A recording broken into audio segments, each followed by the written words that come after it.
Hello everyone. So this is UP budget for APS exam especially and for RO also because RO is on 11th Feb. अगर 11 फरवरी को होता है RO का exam तो नया budget तो से क्वेश्चन आना मुश्किल हो जाएगा और ये जो फिनेंशियल ईयर 2023-24 का बजट है उसी से क्वेश्चन आएगा और फिनेंशियल ईयर 2023-24 वाला बजट तो APS में तो 100% श्योर है। तो यहाँ पे मैं समरी दे रही हूँ बजट की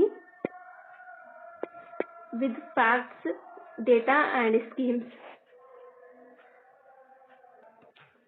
सबसे पहले तो ये जो 2023-24 का बजट था फाइनेंशियल ईयर का उत्तर प्रदेश का, उसको प्रेजेंट किसने किया था? तो सुरेश खन्ना जी ने प्रेजेंट किया था।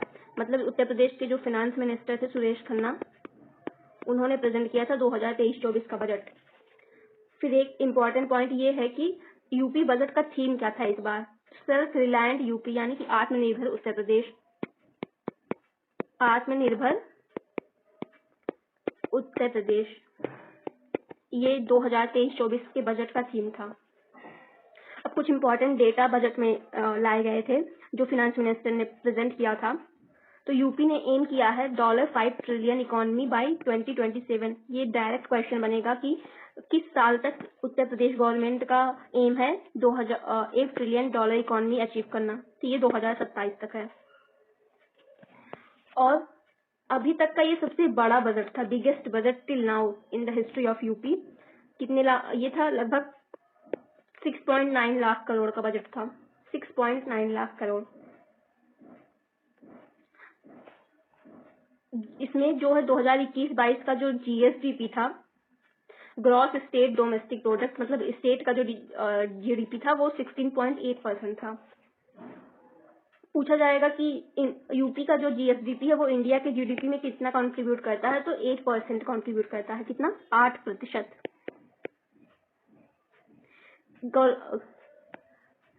डेटा अनएम्प्लॉयमेंट से रिलेटेड दिया था गवर्नमेंट ने कि जो है 2017 से 2023 के बीच में अनएम्प्लॉयमेंट 14.4 से घट के 4.2% रह गया है। मतलब लगभग 10% की कमी आई है अनएम्प्लॉयमेंट में। कहाँ से कहाँ तक? 2017 से 2023 के बीच में। ये क्वेश्चन पूछ सकता है कि यूपी की जो GSDP है उसमें कौन कौन से सेक्टर का क्या कंट्रीब्यूशन है। तो जो टर्शरी सेक्टर है, मतलब जो सर्विसेज हैं, टर्शरी स्पेशली सर्विसेज सेक्टर होता है, तृतीय क्षेत्र जो है वो सबसे ज़्यादा कंट्रीब्यूट करता है 47%, लगभग आधे के बराबर। फिर उसके बाद एग्रीकल्चर सेक्टर करता है 28% के आसपास। फिर मैन्युफैक्चरिंग मतलब सेकेंडरी सेक्टर करता है। ये हमें डिक्रीजिंग ऑर्डर याद करना होगा। डायरेक्ट पूछ सकता है कि कौन से सेक्टर का है। डेटा ना भी याद रहे तो अप्रोक्सीमेट याद मतलब रहेगा कि लगभग आधा के आसपास ये है, 28% ये है, 25% ये है। Tertiary, primary, secondary. ये खास बात थी कि रेवेन्यू सरप्लस हुआ था 2.8% ऑफ GSDP। फिजिकल डेफिसिट कितना था? 3.48% ऑफ GSDP। फिजिकल डेफिसिट जो था वो GSDP का 3.48% था। गवर्नमेंट की जो उत्तर प्रदेश गवर्नमेंट की जो टोटल लोन और लायबिलिटी है पूरा इंक्लूड करके जो है वो GSDP का 32% है। ये पूछा जाता है कि जो हमारा बजट है उसमें रुपया आता कहाँ से है गवर्नमेंट के पास और रुपया जाता कहाँ से है। तो स्टेट गवर्नमेंट में रुपया सबसे ज़्यादा आया है स्टेट टैक्सेस से, जो स्टेट गवर्नमेंट टैक्स लगाती है और कलेक्ट करती है। उसके बाद जो सेंट्रल शेयर होता है टैक्सेस का, मतलब लगाती सेंट्रल गवर्नमेंट है और उसमें स्टेट्स के शेयर मिलते हैं, उसमें से जो मिलता है पैसा वो होता है। फिर सेंट्रल गवर्नमेंट जो ग्रांट इन एड्स देती है, एड्स, उससे पैसा आता है। तो सबसे ज़्यादा स्टेट टैक्स, फिर स्टेट शेयर इन टैक्सेस, फिर सेंट्रल जो ग्रांट इन एड देती है। पूछा जाता है कि रुपया जाता कहाँ है सबसे ज़्यादा? तो कैपिटल एक्सपेंडिचर में यूपी का ये है सारा डेटा। यूपी में सबसे ज़्यादा रुपया कैपिटल एक्सपेंडिचर पे जाता है। उसके बाद स्टेट गवर्नमेंट की जो एम्प्लॉयज़ हैं उनका सैलरी देने में जाता है। कैपिटल एक्सपेंडिचर मतलब जैसे हॉस्पिटल बनवा रहे हैं, रोड इंफ्रास्ट्रक्चर बन रहा है, एक्सप्रेस वेज बन रहे हैं, तो ये सब कैपिटल एक्सपेंडिचर के एग्जाम्पल हैं और इसमें सबसे ज़्यादा पैसा स्टेट गवर्नमेंट का जाता है। उसके बाद सैलरी देने में। अब ये जो टैक्स रिसिप्ट है हमने देखा ना, स्टेट टैक्स से सबसे ज़्यादा पैसा सरकार के पास आता है। तो ये स्टेट टैक्स भी तो कई तरह के टैक्स होते हैं, तो इन टैक्सेस को डिवाइड किया गया है कि टैक्स रिसिप्ट में सबसे ज़्यादा कौन से टैक्स से पैसा आया। तो टैक्स रिसिप्ट में सबसे ज्यादा जीएसटी से आया, गुड्स एंड सर्विसेज टैक्स जो स्टेट वाला है, फिर स्टेट एक्साइज से और सेल्स टैक्स से। ये ऑर्डर है स्टेट में टैक्सेस से रेवेन्यू का। ये बहुत इंपॉर्टेंट है कि पूछा जा सकता है कि भारत में 13 एक्सप्रेस वे वाला पहला स्टेट कौन सा है। 13 एक्सप्रेस वे, तो ये यूपी हो गया है, जिसमें से अभी 7 अंडर कंस्ट्रक्शन है और 6 बन चुके हैं। 6 पूरे से कंप्लीट है और 7 बन रहे हैं। टोटल मिला के 13 एक्सप्रेस वे वाला मात्र एक ऐसा स्टेट बना उत्तर प्रदेश।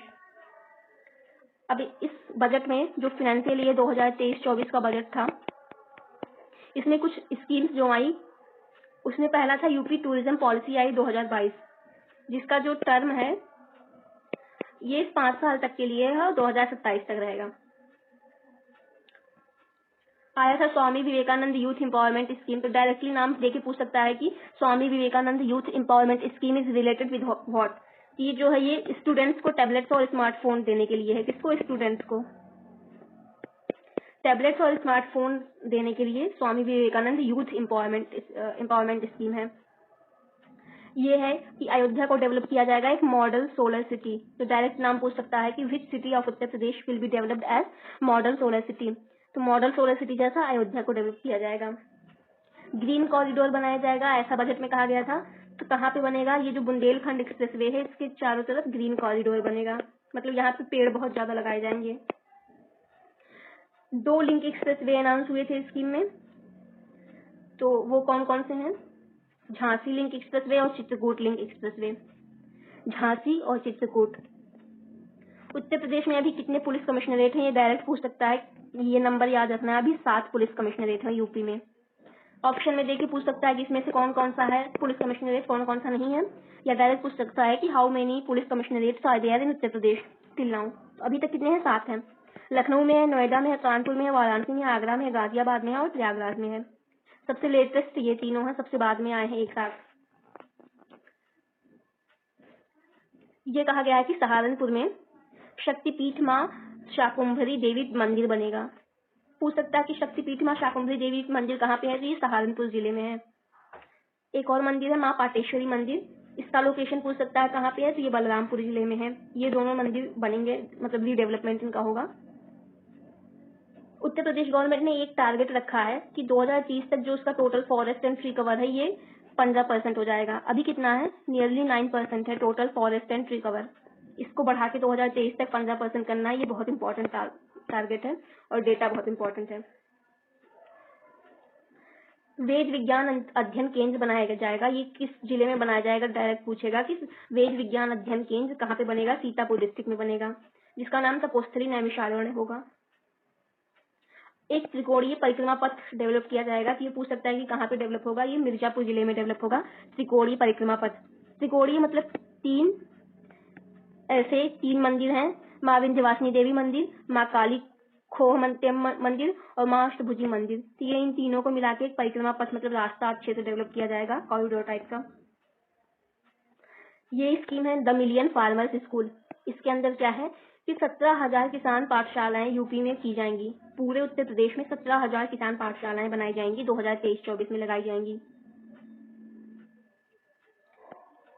ये इंपॉर्टेंट है महात्मा बुद्ध कृषि एंड टेक्निकल यूनिवर्सिटी, ये कुशीनगर में बनेगा। तो ये डायरेक्ट पूछ सकता है कि महात्मा बुद्ध कृषि एंड टेक्निकल यूनिवर्सिटी कहाँ बनेगा? ये कुशीनगर में बनेगा।